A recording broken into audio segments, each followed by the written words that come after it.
Art of Networking. Pick it up now on Amazon. Life-changing book by one of my best friends, Blair Garner. Welcome to another edition of the Cruz Unadulterated podcast. Today I have a very special guest, a good friend of mine for over 30 years, and new author, Blair Garner. What's up, Mike? What's Blair, up, audience? good to have you on here, man. Thanks. Congratulations on the new book. We have to get into this, man. The Art of Networking, Simplified. And what's the inspiration with the book? What was? Well, I mean, starting as a salesman, I've always known you had to have a network to build. But this particular work came from me writing to give my son, who was an actor and a model, tips on, when he was meeting people and never been able to bring home like the connection, the follow-up. So I kept on giving him notes about following up, and it turned into the book. I started I made a booklet for him, and I started developing it into a real book that people could use and utilize for different things, teaching and otherwise. So it started off as a handbook for your son. Yes, kinda. Handbook for my son, Blair too. Shout out to Blair too and Clarone. Yeah, and he used it, right? He formulated that stuff. He used it. He was pretty successful as an actor and model until, he changed his life and went a different direction, but he still uses those tools today to, keep himself above board. Okay. And what's in the book? What are people going to see in the book? What are they going to find out about Blair Garner in that book? Well, if they think about me in the book, aside from the intro, if you just think about being inside my head on what I think about meeting people and growing relationships, because it's about relationships with me. Like our relationship, 30 years. Yeah. So it's about relationships, and I know that you and a few other people in my life are a testament to. I know how to start a relationship, and I'm not perfect. Nobody's perfect, but I know we can build a relationship. This is more professional as well, though. So with your job, with your career, it can help you, give you some pointers to say develop contacts and develop a strong bond, where you can work together, make money together, have fun together, or whatever. People say your net worth is your network. Absolutely, absolutely. And those people you meet, you build a relationship with, and eventually that phone rings. Hey, I met you X, Y, and Z, and you collaborate on something. Then things just take off from there usually. Right. At first I used to think I made that phrase up, but I hear it all the time now. Your net worth. Oh yeah. Is your net worth. Your network is your net worth. But I'm like, I didn't make it up. But I always think about it, and I had it in there. I took it out actually because I couldn't get to the bottom of who actually said it, so I took it out because I had to go back. It was a long editing process. I had to go back and find out who said everything that I didn't say myself. So that was funny, but it was tedious, but it was good. So when it comes to the network itself, the networking, I definitely am a true believer in keeping relationships and building them. And it helps you, whether you want to get a new job, you want to change careers, or even if your personal relationships, you understand the psychology of people, to understand people when they care. Because you have to be thoughtful. And a lot of people that can't get this concept, they're not thoughtful enough. They want things to just happen for them. So I'm really cerebral about thinking and continue to build and like the understanding the why of things. Yeah. People don't realize the time it takes just to write something like this. It's work. Like, you have to be creative to be able to put that pen to that paper and let the thought process hit it. So in the beginning phase of it, did you have problems like with what chapter's going to be what? Because I never wrote a book before, but I'm inspired when I hear people write books. I'm like, holy shit, man! Like, how do you even think about that? How does it start? Like, who do you reach out to if you want to start writing a book? So it took me 11 years actually to get it from when I first thought about it to right now. So I wrote other books before, like novel. Like it was a time where novels about our life in the streets or whatever, was in vogue. So I was writing those kind of books just for myself and developing them. And then the type of books I like to read is the type of, I model my book after those. I like to read books with short chapters. So I started and I'm looking forward to what's going to happen next. But if you have a chapter that's like 80 pages for one chapter, you might be like, let me put this down. You keep putting it down before you get to the next, the next climax, like a movie. That's why they set movies up the way they set them. So I set it up like each page or two is an individual chapter, so it wouldn't be tedious. It would be like, okay, you got something done, because I feel like a satisfaction thing with me with reading. I need to see that I'm getting something accomplished and getting through, instead of you reading a big tome that's 800 pages and each chapter is 150 pages. Wow. So I try to do the opposite of that. So you basically, You basically wrote the book the way you would want to read a book. Yes, Okay. yes. And now with the inspiration, like as a writer now, an author, who's your inspiration? Who is your go-to? Like people have, they emulate somebody. Like, is there an author that you had in mind when you wrote the book? Like you formulated after? Well, this book particular, it would be is a mix of a lot of people that I've books that inspire me, like Seven Habits of Success, Four Agreements by Don Miguel Ruiz, and even James Baldwin, The Fire Next Time, is books that people that are famous and people like, oh, is a lot. But I'm like, I read those books, I've been inspired by them, and it wasn't a hard read. So anybody that keeps me interested. So I wrote this book with less chapters because I wanted people to stay interested enough and read it fast and think about it. Yeah. Because I have 2 or 3 more parts coming. Okay. But, all right. I wanted them to be able to get through it and say, okay, I see where he's coming from, and I think these things, I could apply these steps. Because I didn't want to load with information that people couldn't really digest and be able to apply. So this is a sizzle. This is a sizzle for bigger things to come. It's sizzle for bigger things, yes. All right. Part 2 is going to be called Boardroom Rules or the Boardroom Effect. Okay. I'm working on that because, we've both been in business and in the streets and just any area of life where you need to have a different language, maybe a different outfit, and it's different ways to do things. So we networking with corporations is different than networking with individuals. So I want to talk about that. Corporations, universities, things like that. Yeah. So when we met in the car business. We met at the Mazda store in Hempstead. Mazda store in Hempstead, yes. First car I ever sold was a Mazda MPV. It took me 4 hours and I made $100. That's right. I could have had a regular job. Yeah, and I remember you bitching about the commission that Friday too. It's like, I only made $100 on this thing, man. What's up with that? I said, Blair, there's bigger coming, man. There's bigger coming. Do you think the car business helped you write this book? Is there stuff in there that, listen, the car business is what it is. It's a tough business, but the car business is very open, where you could be anybody. They're not. There's no favoritism or who can't sell a car. It's the drive the person have to. You have to hustle. You're selling a car. You have to be.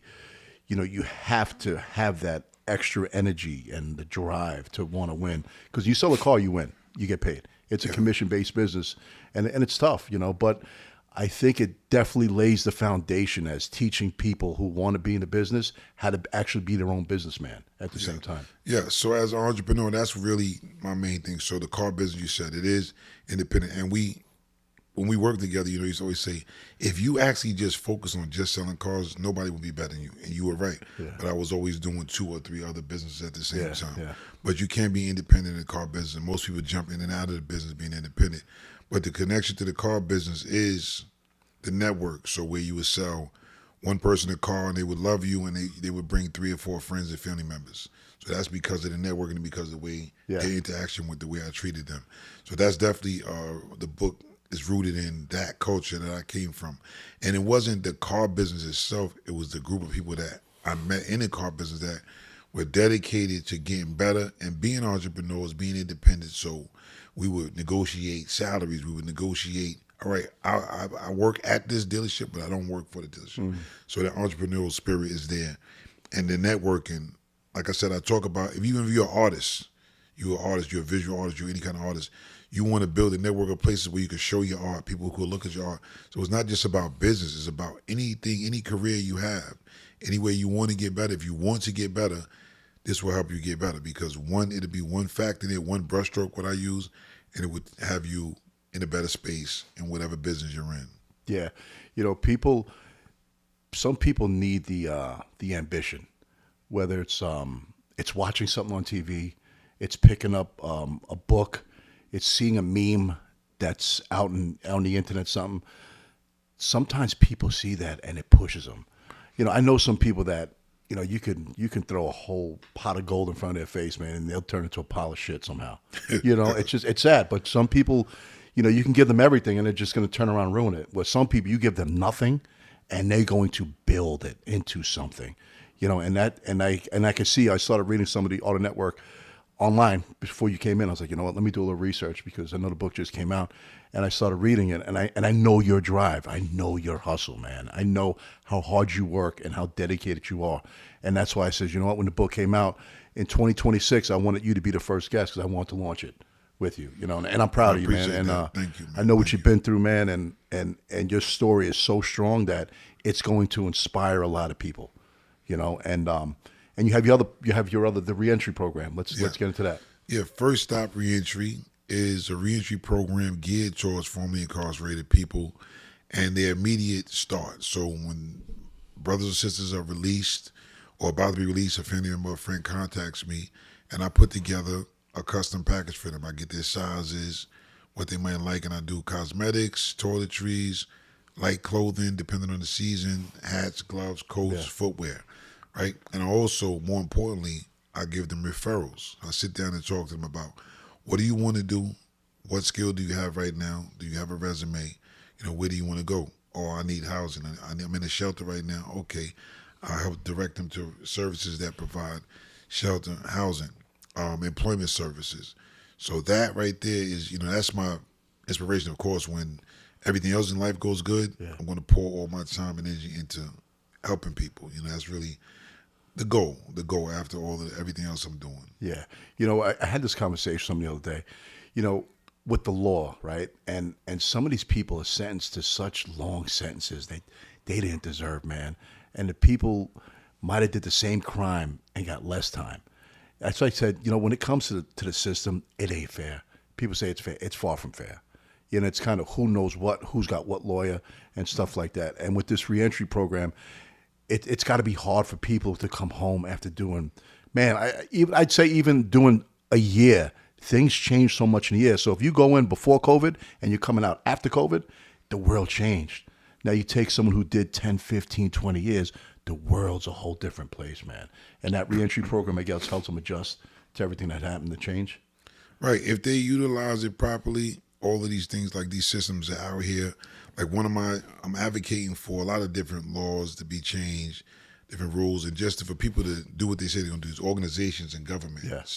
local government, state government, federal government, just do what you say you're going to do. The money's there.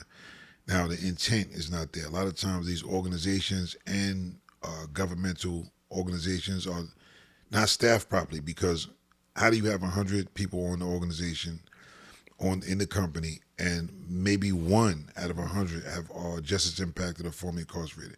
That means that the story, the language, is a language barrier because they can't understand what a person's been through, who's been through incarceration, whether short term or long term.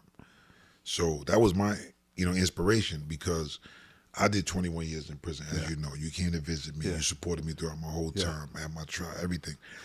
And after it was all over, I came home with a bachelor's degree and another 60 credits, ready to go to law school or further my education another way. And a lot of doors closed because on paper, everything's there and the finances are there. But in reality, when you go there, they're looking for a different kind of people. They're looking for people that they could just stick a place, they'll be quiet, dress them up, give them a job, sweeping floors, Yeah. and they could check off a box. Say, look, we employed 32 people. Yeah. But how did you employ them? You underemployed them. You almost you put them below the poverty level because you take them out of a system that's already taking care of them and put them in a system that can't take care of them now. So you put them right in that gap. So they don't make enough to live, but they make too much to get support. So Yeah. I'm trying to work on some of those areas. Yeah. So now this program, when they come home, I've seen the videos of you, and you're actually meeting them Yes. at the door when they come home, and I seen you Yes. with the bags, with the sneakers, the socks, a lot of essential stuff that they might not have that they can't bring home, and I watched it and I was like, you know what, man, that's a lot. Like somebody's coming home from doing a bid, man, and they have to, and someone's there to greet them like that. It starts the inspiration for the, hey man, someone gives a shit that I'm home, and this is how I'm going to restart my life. And that's got to be a good feeling, A, for you, because you're doing something, and that energy you're giving off to him or her is going to be, it's going to be there, and I think it's a great thing, man. Have you seen like the success rate of this going forward Yeah, with well, it? so It's individualized reentry. But the reason why I made a distinction is because they have 1,000 reentry programs in the state of New York. The most effective ones are in New York City and Long Island, where we're from, Suffolk and Nassau County. They're doing a terrible job at reentry. Yeah. So I've been in talks with Suffolk County and different organizations to try to make it better, make it more efficient, because they have the money. Yeah. $150 million in the past 7 years, but it's not being used effectively.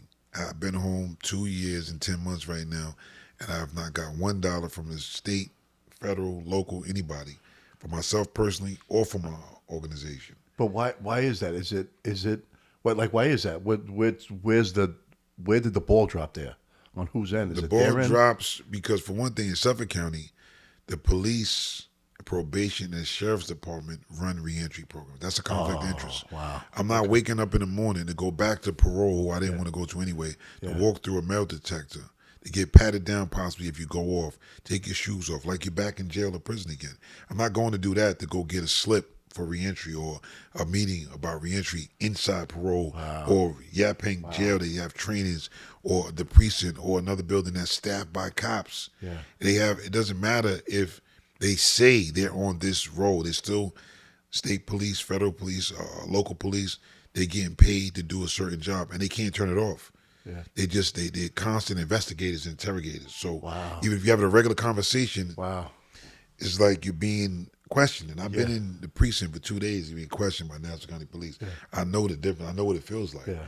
So that's one thing right there. The second thing is the people that we're communicating with, most of them haven't had conversations with formerly incarcerated people, other than from a power position where, like, they're sitting on the high chair and the incarcerated person, formerly incarcerated person, sitting on the low chair, and they're talking down. That's what it feels like. So it's like they got the thumb on them. Yes. Yeah, they want to. Oh wow, they want to control. It's a Right. control thing. Wow, Right. man. So, So your program's coming from someone who's been there to help someone who's coming home. right, and there's individuals, no set rules, nothing like that. You come in, I give you whatever I have for you specifically. You don't ever have to call me again if you don't want to. Yeah. If you use the resources, now I might not know who, but I could call Mike. Mike, are they hiring over there? I could call John. I could call. That's what the network is about. Yeah. That's what I've been doing from the day I walked out. You gave me the thumbs up, and you gave the car business, say, look, this guy Blair's a good guy. Yeah. You let me do what I need to do in the car business. And I do the same thing for people that come home. Yeah, a lot of people What are do happy you when you wanna got do? home, man. A lot of people are happy when you came home. A lot of car people that remembered Right, you. right, And they were right. open arms to do business with you. Yeah, Because they know who you are, man. I know who you are. They looked at me from not just, the crimes I was allegedly, convicted of or accused of. They looked at me as the person, the salesman that they knew they couldn't beat. I was competition every dealership we ever went to. Yeah. And I want to provide that for people coming home. It's like, okay, what do you want to do? Let me try to find a way to help you structure a plan for you. Yeah. There's no set plan. That's the difference. Yeah. And again, Suffolk County, like I said, the resources and people are starting to make calls and they're talking about it. But generally, they do a terrible job at reentry. And also, the most important thing, everybody's biggest expense is housing, right? So in New York City, if you come home from prison and you have a New York City address, you go to a shelter. Within 90 to, just say a long time, 7 months, you're going to have a housing voucher and be situated. In Long Island, they don't even have social workers or case managers in these shelters. You just stay there forever. And if you work, they take your money. So you pay to be in the shelter. So how are you going to get situated? Really? But this is a conversation in Suffolk County and Nassau County. This is not, and there's 62 counties in the state of New York. Wow. 5 counties do it right. That's New York City. Out of 62. Out of 62. Everybody else is struggling. Some places they don't have anything in the way of reentry. So Suffolk and Nassau has zillions of dollars. They can't help anybody. So where's that money going? I don't know. That's what we're trying to find out. But they could send some to First Out Reentry, and I could do some real work. Yeah. At least you can see exactly what I'm doing, because I'm doing everything right now out of my own pocket. Yeah. Whatever money I do make, I put it to whoever's coming home. So have you had meetings, Blair, with the Nassau and Suffolk? Say, hey, this is my reentry program. I can help make this better, where it's coming from someone who's been there. You're right. If it's almost like it's the military. Like, how can you be a company commander if you've never been in the trenches with your soldier? You know what I'm saying? So how are you going to put someone in a position where they shouldn't be in, man? I see all the time with cops too. You got these cops in the city. You take a kid who's never dealt with anybody ethnic in his life, and you put him in the Bronx, man, and he's in a whole different realm, man. He's set up to fail. Right. You know? So Suffolk County has been more open so far. Nassau County, I've contacted different officials, different departments, because everything is compartmentalized. So organizations more so than, but Suffolk, I'm actually getting to speak to Suffolk County. I'm supposed to meet with Suffolk County Sheriff, someone from the health department, because healthcare, that's a big deal. How do we deal with healthcare? I'm having a problem right now, and I have insurance, and I can't go to the dentist. So when they come home, Blair, do they get health care? Everybody released from state prison in New York Yeah. has Medicaid already. Okay. And then you add whatever plan you pick. Okay. But it doesn't cover everything. So I've made appointments at least 10 times, and I get to the doctor, fill out the paperwork, and they say, oh, we don't accept this kind of Medicare, or we don't accept this insurance, or we don't accept this insurance without another insurance. So right now I've been trying to get to the dentist for 3 weeks. Yeah. And they need me to get a card with the same number that my Medicaid card has on it. They say I need to go to the dentist, but I still haven't been able to go to the dentist yet. Really? So luckily I'm a superhero, and I have a very high pain tolerance. So, no, seriously. So that's the things I'm focusing on: housing and healthcare. Yeah. Because without a place to sleep and your healthcare, you can't do anything else. So if someone doesn't have a place, so when they're going up for parole and they ask, hey, where are you going to be staying at, blah blah blah. So if they don't have a place to live, they're going to put them in a shelter, basically. Everybody in New York State will go to, if they don't have a place, a family member willing to accept them or a shelter already, we'll go to Bellevue. Bellevue shelter in the city. That's like the starting point for everybody. Once you go to Bellevue, it's like an intake, and then you could be shuffled off to any place, most likely in New York City. If you wanted to come to Long Island, they do have shelters in Long Island. Yeah. But I'm just telling you the way the shelters function. The shelters function in Long Island as long-term housing. They're not situated to get you, to launch you. Yeah.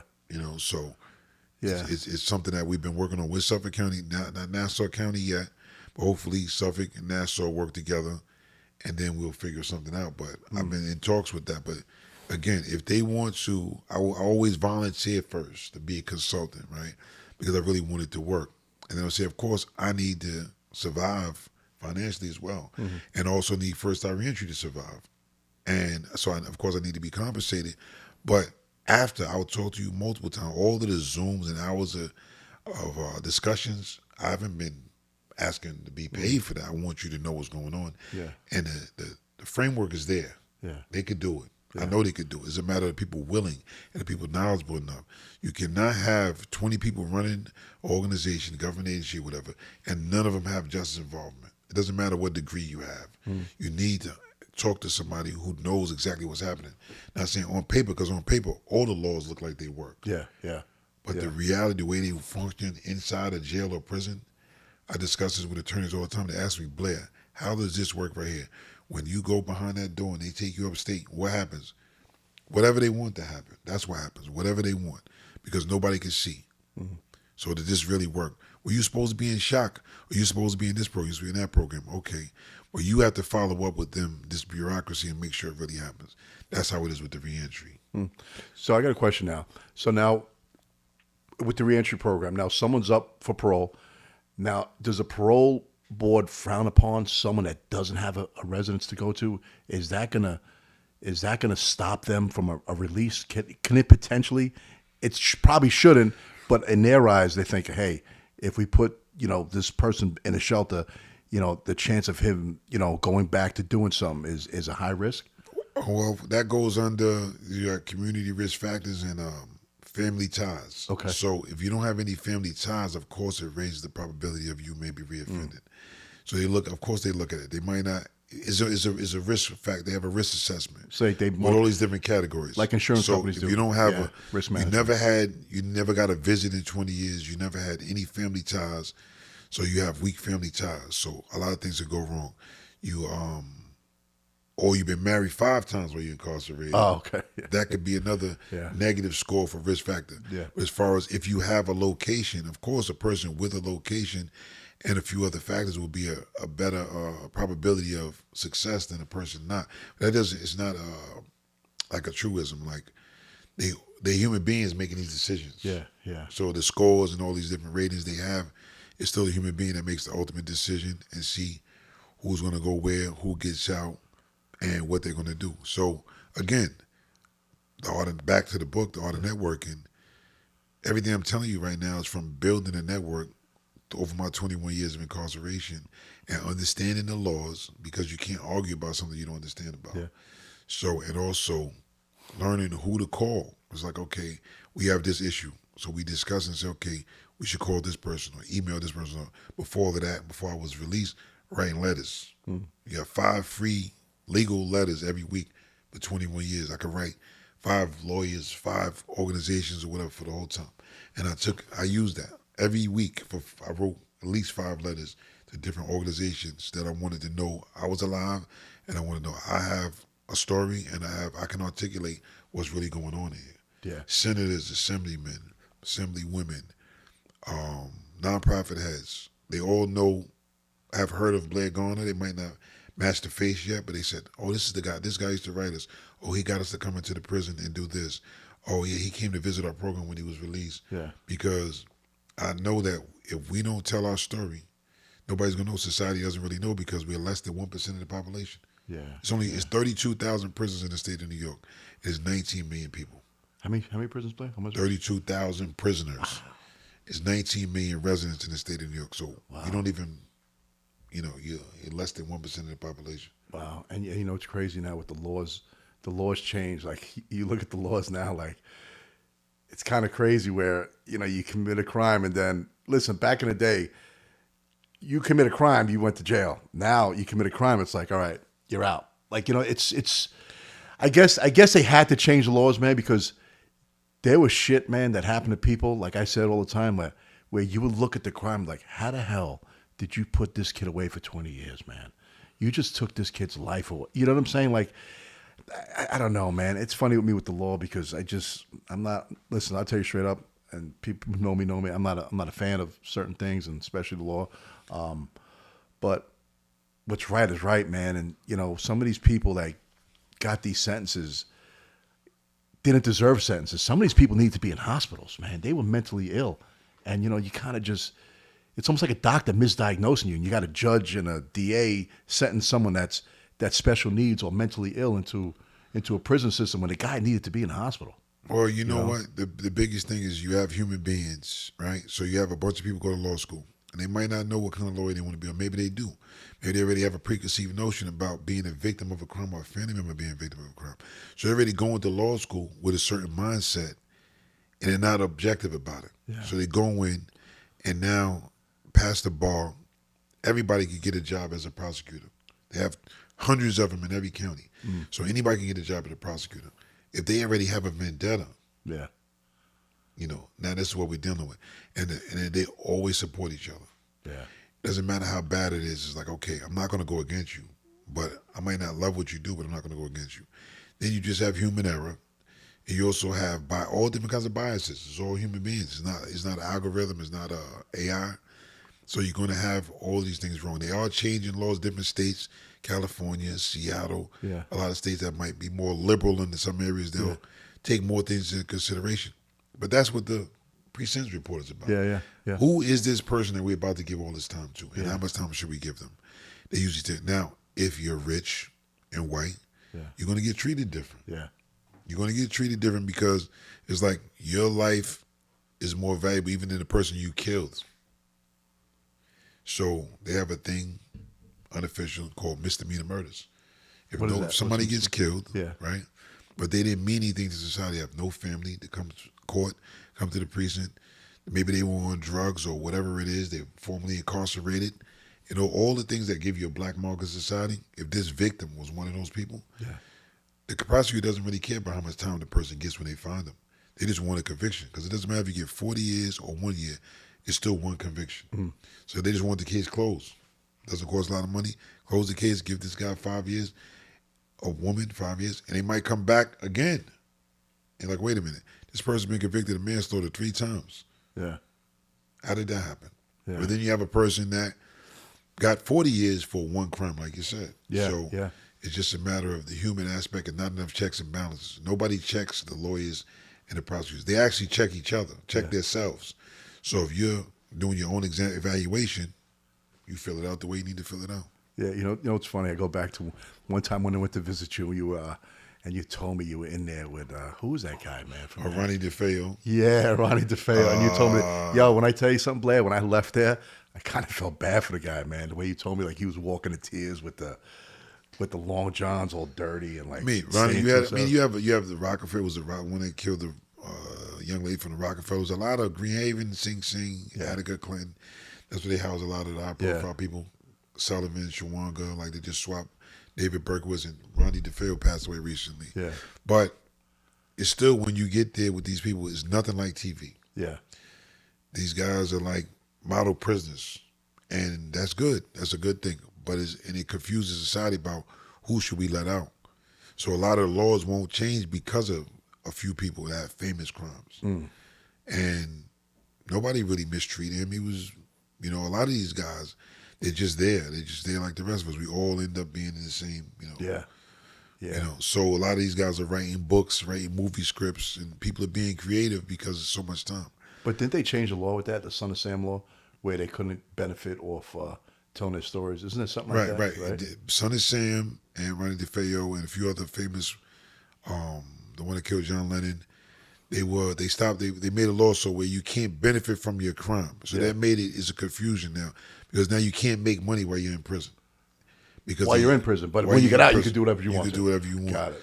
But you can't make money in prison, even if it's not from your crime. But they feel like every money you make while you're in prison is because of your notoriety. So they just have a lot of rules against you making money, having a bank account, all kinds of simple things. Really? So like, well, how do I learn how to function inside if you're not letting me function as even a tenth of a citizen inside prison?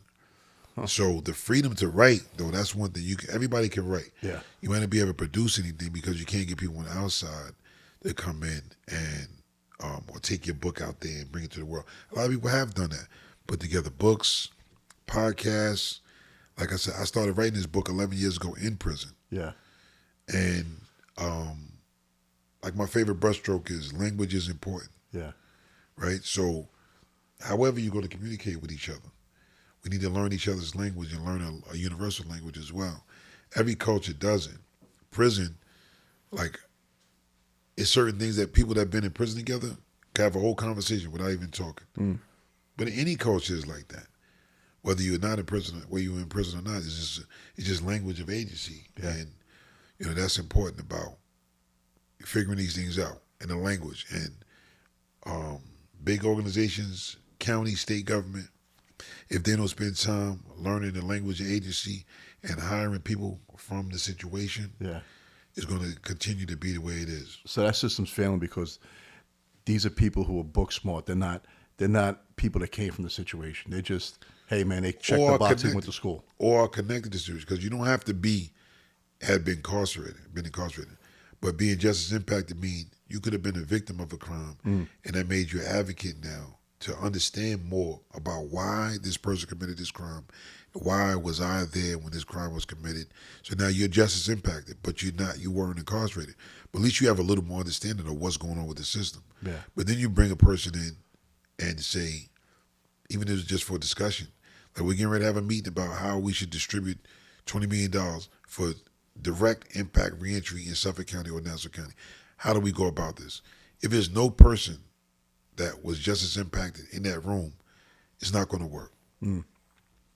Now, a lot of these congressmen, have you been reaching out to them, and what's the response like? How's that feel? Like, what's the temperature they're giving you back? So one I'm going to name Monica Martinez, right? Suffolk County. We had 5 or 6 different appointments to sit down and discuss this thing in 2023. It's 2026 now. We never spoke. So we made appointments. They sent me all these long emails telling me they understand where I'm coming from and that we definitely going to have a conversation about it. They have discretion. Every single congresswoman or man has all kinds of discretionary money. They can fix a problem just like that. Yeah. They can fix a problem with a phone call. But if you can't get past the chief of staff and everybody else, you're never going to get to have a real conversation. Wow. So they listen, and they, especially around election time, they listen, and they get back in, and then it disappears. So I'm calling this person out, Monica Martinez, in your office, because you can check your email records, and how many times you told me we're going to talk about this problem. 2.5 years later, we're still having the same conversation. And where's she out of? Where? Monica Martinez, Suffolk County. Suffolk County. And Yes. what's her title? in Suffolk. She's a assemblywoman, or she might be a senator. I don't want to Assemblywoman. misspeak, but definitely, I have email records of her office saying we're going to have this meeting to talk about all these things and get to the bottom of it. Yeah. And I never met anybody, not even the doorman at the building or anything Really? like that. So, You know, it's crazy. Like when you think about it, like when we were younger, like you didn't have access to these people basically. But now with social media, I have friends that say, "Hey, man, I'm friends with X, Y, and Z." I'm like, my friend, you're not friends with them. You're following them. They're not your friend. Right. But at least, you know, people think they have access to them now. You know, hey, you know, you shoot them a message and hey, I shot them a message. Listen, some people respond, some people don't, you know, whatever their filter set up. But these people they're easier, I guess, now to kind of get in contact with them. Where before, man, you had to write a letter. right. But now I just finished a fellowship with SUNY OHAP, right? And I was partnered with Good Shepherd. It was a big organization. They sponsor like 100 different programs in New York City. So I've been trying to get them to come to Long Island as well. So I've been working with a lot of Bronx and Brooklyn senators and assembly people. They listen more. They can actually do more quicker. And they all talk about how Suffolk and Nassau politicians, it doesn't matter if they're Republican, Democrat, and Independent, they're all the same. And they only want to do certain things. They want to make roads look pretty. They want to put signs everywhere. They want to put more street lights up. But as far as the human work, they have a hard time with that. I was just at a rally with RAP, which is Release Aging Prisoners Project. I was with Communities Not Cages and a few other big organizations. And one local assembly person came, Noah Burrows from Hempstead. Oh yeah. He pulled up. Now we had we know we're familiar with each other from different events, showing up and talking. I'm put them on the spot. Okay, you can make something happen right now. And what do you want to do? The rally was about two laws: Release Aging Prisoners and Fair and Timely Parole Act. Which both one of them is about if prisoners are 55 and up, they get different considerations to see when they would be released. And Release Aging Prisoners is fair and timely parole is that you will have different levels of consideration. Instead of you just doing the whole 30 years, maybe they might look at your case in 15 years and see what you're doing, what your trajectory is looking like. And so we talked about it. But when you talk to them, they might sponsor these bills, but a lot of times they don't really understand what they're even sponsoring. So, and if it was handed off from the person before them, they really don't understand. So I would say that we make these things smaller and have a smaller ask. So if you have a really big ask, the probability is real low. Yeah. So, but people are not involved. That rally that I'm talking about, it was maybe 12 people there. Really? Only 2 of us were formerly incarcerated. Wow.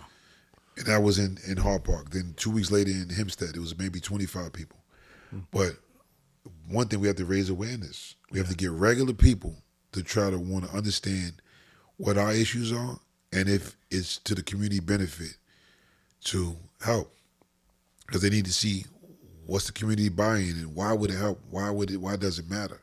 It matters because you want people to be full taxpaying citizens. You want people to have the same health care, because the healthier they are, the more they'll work and contribute. But if you can't get people to spiritually and emotionally and mentally buy in to being a full citizen again, it's going to be exactly what it was. Whenever the crime rate was high as it was. And that doesn't mean crime. It just means inactivity, being invisible. If you're not involved, you don't pay taxes, you don't work on the books, you don't do a lot of things that you need to do. Sometimes you just disappear from stuff, so you're not voting, you're not being involved. Hempstead, they have 70,000 residents, 28,000 registered voters. Their last election, when they elected the mayor, 1,900 people voted. Wow. Where's the other 26,000 registered voters? Wow. So yeah, voting makes a difference, man. Right. No matter what side you're on, you got to let your voice be heard, and your voice heard by when you vote. And back in the day, if you were a convicted felon, it was almost like a kiss of death, where your jobs were limited and certain things you can and can't do. But now you see employees, man, they're putting jobs out there. They're asking for that. Hey, do not shy away from this position if you've been incarcerated or a convicted felon. They're telling you, hey, we want to give you a shot, because you know what? They know they know, listen, we give this guy a shot or this woman a shot, there's a good chance that he's going to be an ideal employee and he can help his business thrive because they have the drive, and I keep saying one of the beautiful things about this country is that it's not a kiss of death being an American, where other countries, man, you're a convicted felon, you got no type of job. You got no type of shot to do anything. And like I said, no matter what side of the spectrum you are, left, right, middle, whatever it is, man, the country's great because it gives us what we need sometimes to progress. And if we don't know that the resources are out there, where someone like where you can help people because you know where the resources are, you know who to call for what, and who can help get X, Y, and Z into that position and job, And that's why this reentry program you got, it's going to be huge because, you're the guy. Like, who's better than to help someone re-enter and help them, show them the way where the resources are to get them back where they need to be. You know what I'm saying? Like that sentence ain't a kiss of death, man. That I tell people that was a little gap that you had to take to get to where you're going now, Yeah, I look at it like that too. And as far as it is statewide, different states do different things. Like New York State, you can walk out of prison and you could go vote. Yeah. Most of the other states in the country, you can't do that. In New York State, you can vote. In New York State, but it was never like that. They changed it recently. Cuomo did that recently within the past 5 or 6 years, maybe 7 years, and so you can vote right away. So now you can get some of your power back. But and some people they'll exercise it probably. And parole officers are human beings. They don't know. They tell a lot of their parolees that, oh no, you can't. You gotta wait till you get off parole. That's not true. You can vote on parole, on probation, or whatever. If you're a citizen. Can you vote in prison? No, you can't vote in prison. You can't vote in prison. So you could vote. You can have almost anything. You can't be a law enforcement officer. You can't be a medical doctor. But everything else is discretionary. Any state license, you have to go through a process, and it's discretionary. Everybody's crime is different. Now, let me ask you a question. Now, can someone be a politician? Absolutely. You can, right? Absolutely. He's definitely be a politician. Supposedly you can't be a governor, but, if our president has he has more felonies than me. And he's the president of the United States. I mean, that's something. So, but definitely you could be a politician in the state of New York. You might not be able to be governor. That's still, discretionary right now, or is a discussion because it doesn't make sense. But you could be a politician, yes. You could be a mayor. You could be something, man. I mean, I would consider it. It's just a matter of, being stable and having your constituents believing that you can make a change in whatever district you're in. Hey, do you remember back in the day? Was he in Canada, the Canadian mayor who got busted in the hotel room with all the drugs and he won the re-election? Yes. Remember that guy? Yes. That was in D.C. or Marion Barry. Oh, but there was another. It was one in Toronto too. Right. There's Marion Barry in D.C. Barry. You had the mayor of Bridgeport, Connecticut, did 7 years in the feds and came back and was mayor again. And a lot of those situations, there's a lot of situations like this, second chance, because you could still be better than the next best, contender. Yeah. Who was it? Rob Ford. Right. Oh, Rob Ford Smoking Crack. He was in Canada, right? Right. Yeah, I saw the documentary. And I was like, wow, man. But you know what? The people loved him, man. The mayor of D.C., same thing. Marion Barry, yeah. Same thing. In the hotels, they reelected him. Yeah. Hey, listen. Yeah. We all make mistakes, man. Well, because drug addiction is a disease, so it's not like committing a crime, even though they put it right there with it. But if you have a drug problem, you have a disease, and maybe it's impulsive, and you can get help with that. Your job is not supposed to fire you if you cooperate to get rehab and everything. Yeah. So but with a felony, there's no board that says, that you have to treat this person different. This is a disease. It could be a disease, being a criminal. It could be. I mean, some things they say yes when it's convenient. Yeah. When it's convenient, you say yes. Oh yeah, you have a disease, but no, we're not giving you SSI, SSD. You're not disabled because you have a disease. You're a full-bodied man or woman. You can go to work. But when they want to give you all that time, they say you have a disease. You can't be helped. He needs 25 years to think about what he was just convicted of.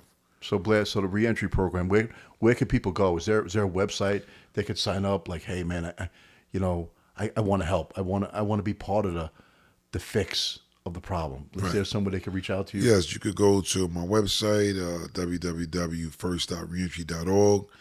I'm on social media, First Stop Reentry on Instagram and TikTok. I think it's Network of 149. I'm not sure, but definitely if you Google that First Stop Reentry, it'll come up.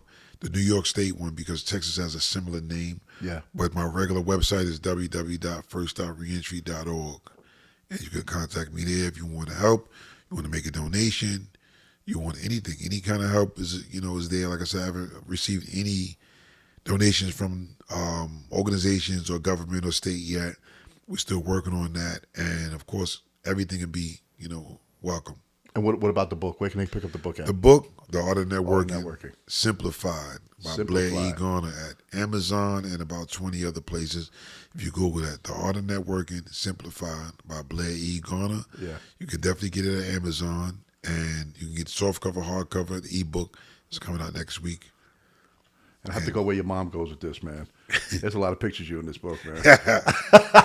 There's a lot of pictures in this book, man. Actually, Blair, you love yourself. We know that for a fact, man. Actually, see, that's you blowing it up. Actually, the funny thing was that when I first wrote the book, I wrote it for younger people as interactive. So everything I was describing in a brushstroke, on the very next page, it was going to be a scene. So my son and all his actor friends and model friends was supposed to act out every brushstroke. Oh, shit, okay. That was my original vision. Then I was going to do a graphic novel version, a zine version. That was my original vision. So when I was released and I started doing the book myself and developing it more, I still had those pictures, but it was a picture of me with the governor. It was a picture of me doing this, a picture of me doing that. Or, and so right before I was about to press the button to publish everything, my mother and a couple of people were like, this book looks like, if nobody didn't know you, they'll say, this guy's in love with this stuff. What is that new word? Narcissist? I said, what are you talking about? I showed you his book 5 times. You never said that. Well, now it kind of looks just like, I counted the pictures. I had to stop counting. I was like, so now it made me make the book better because I took all of those pictures out and put information, facts about networking and business and like that. In the back, there's some pictures you can see my journey. The very last picture is my very first day being free. Yeah. With my sons, my grandson, my brother, my cousin. My brother was out of town. And it was just, that's where I started. Yeah. That's where my journey started. And this book right here is like, I haven't slept since it came out on Tuesday because I'm like, wow, I really feels did real. it. Yeah. I really did it. Feels real, man. Listen, one thing, man, what you have a strong support system, man. Your family bond, your kids, everybody, man, your mom, like, they embrace you, man. You got a strong family, man. I've seen it firsthand. I've seen your kids the way, they idolize you. I was fortunate enough to have your son on my podcast last year with your ex-wife, and it was amazing, man. It was like, the young man he is, he's so articulate, and I keep telling him, Blair, you got to get back into acting. Like, you fucking look like an actor, man.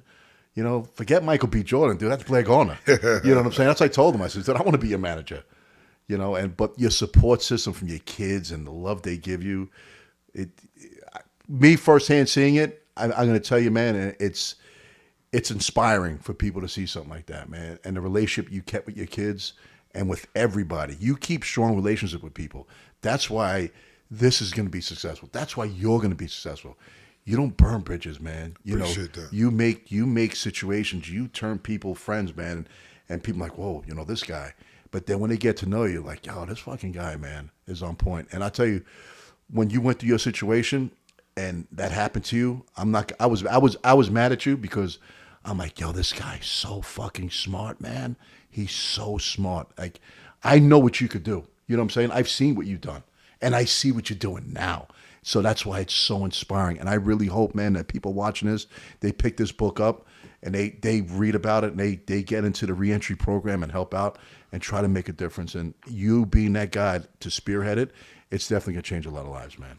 Appreciate that. That. I know you were mad. Like I said, you were the only witness to me getting arrested. It was like, oh, man. I was embarrassed too. Of course I was embarrassed, but it was kind of like defense mode now. I got to protect myself. I got to figure out man. how I'm going to get back out. That's the first thing you think about is like, I can't let this be the rest of my story. Yeah. That I just went to prison.